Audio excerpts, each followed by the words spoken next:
Renungan Harian Selasa 19 September 2023 menyangkal diri, Matius 16 ayat 22 sampai 28. Mari kita berdoa.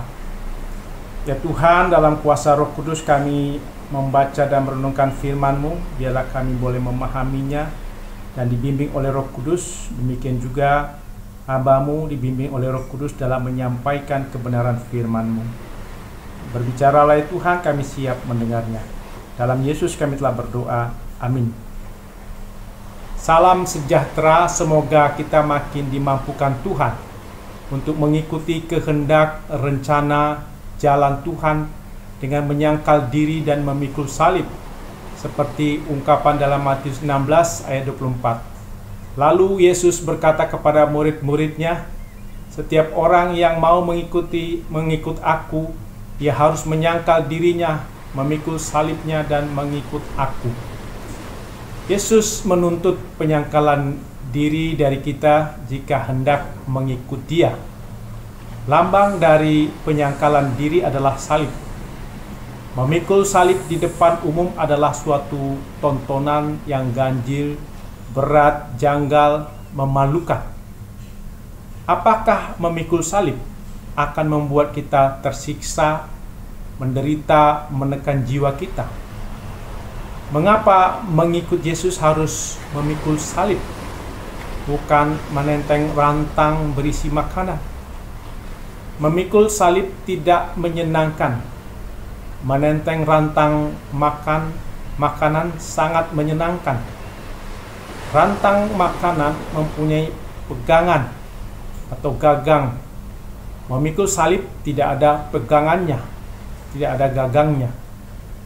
Gagang adalah gambaran dari alat yang dapat mengendalikan, menguasai sesuatu sesuai kehendak kita.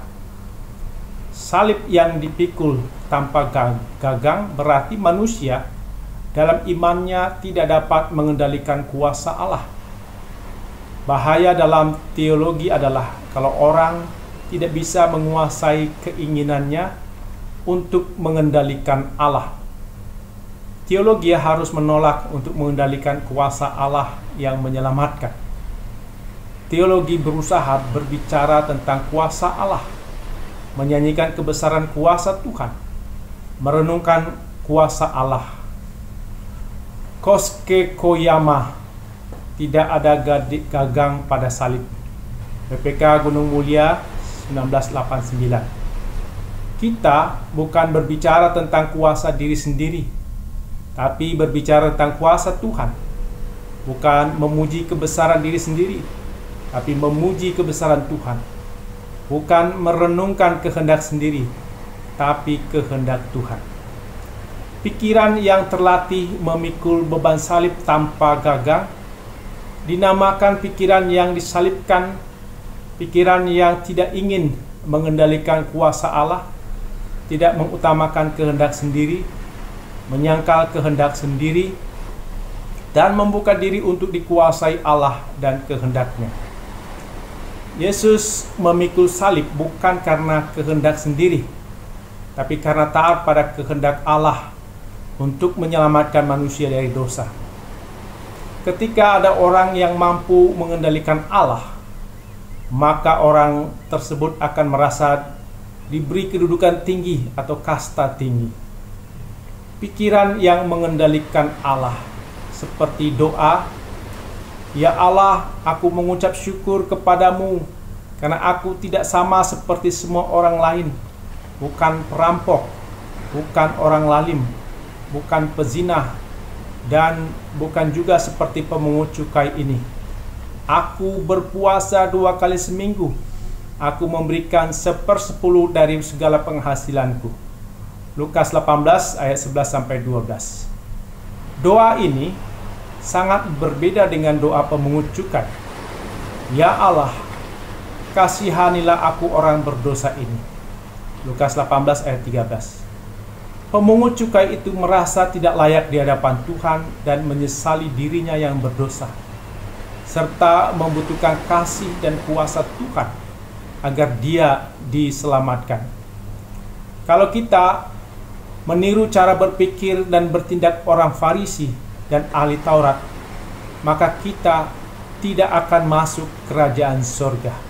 Matius 5 ayat 20. Cara hidup pemungut cukai yang menyesali dosa itu yang dibenarkan Allah. Cara hidup Farisi dan ahli Taurat tidak membangun hubungan dengan Tuhan dan sesama. Kita harus menyalipkan pikiran seperti pikiran Farisi dan ahli Taurat. Kita menyesali dosa karena cara berpikir dan bertindak yang salah, mengikuti kehendak sendiri. Kemudian kita diampuni dan dibangkitkan Yesus agar menggunakan cara berpikir dan bertindak yang dikehendaki Allah. Karena itulah Yesus tidak mengatakan agar dalam mengikuti Yesus setiap orang mengikuti kehendak sendiri, menonjolkan diri sendiri, tapi sebaliknya mengikut Yesus orang harus memikul salib, menggunakan pikiran yang disalibkan, menyangkal kehendak sendiri.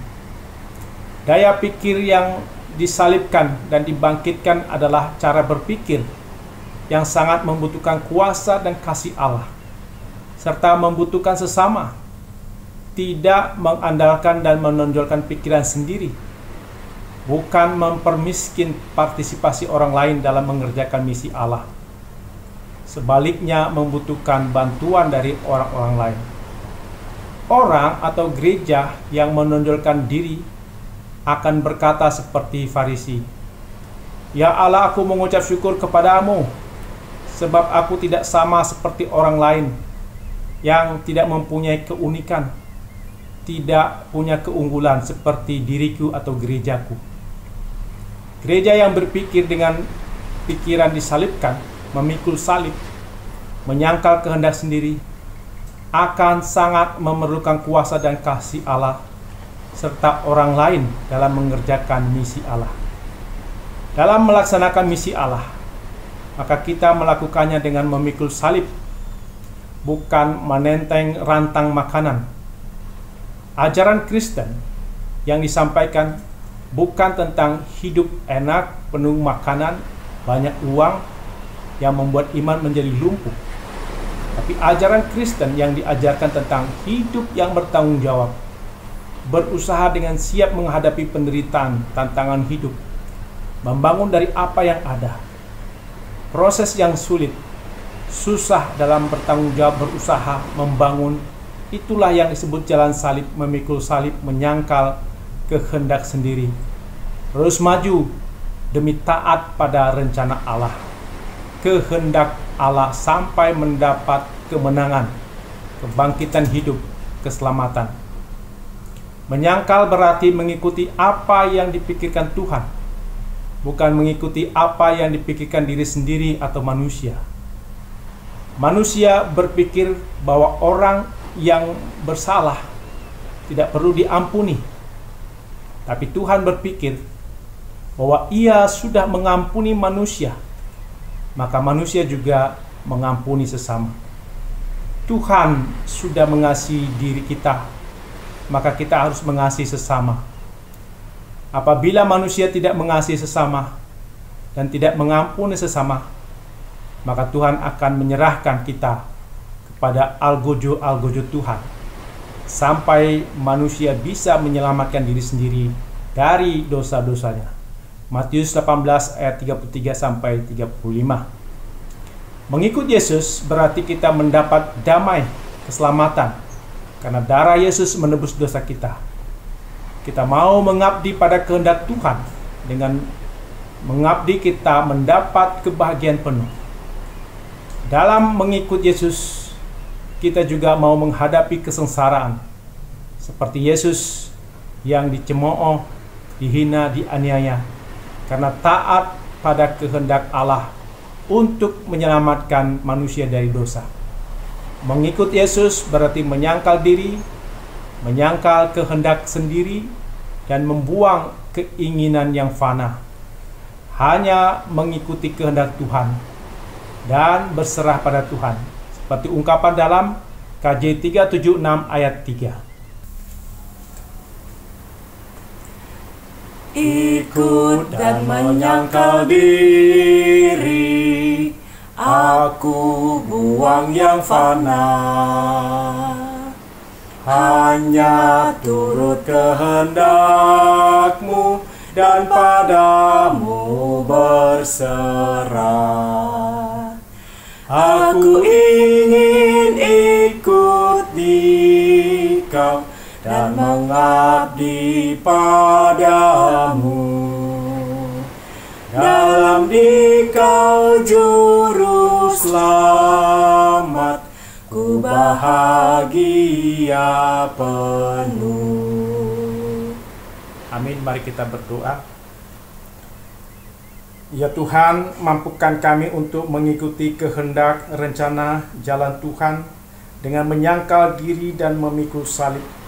Kami menggunakan pikiran yang disalib, yang tidak ingin mengendalikan kuasa Allah, tidak mengutamakan kehendak sendiri, dan membuka diri untuk dikuasai Allah dan kehendak Tuhan. Dalam nama Yesus kami berdoa. Amin.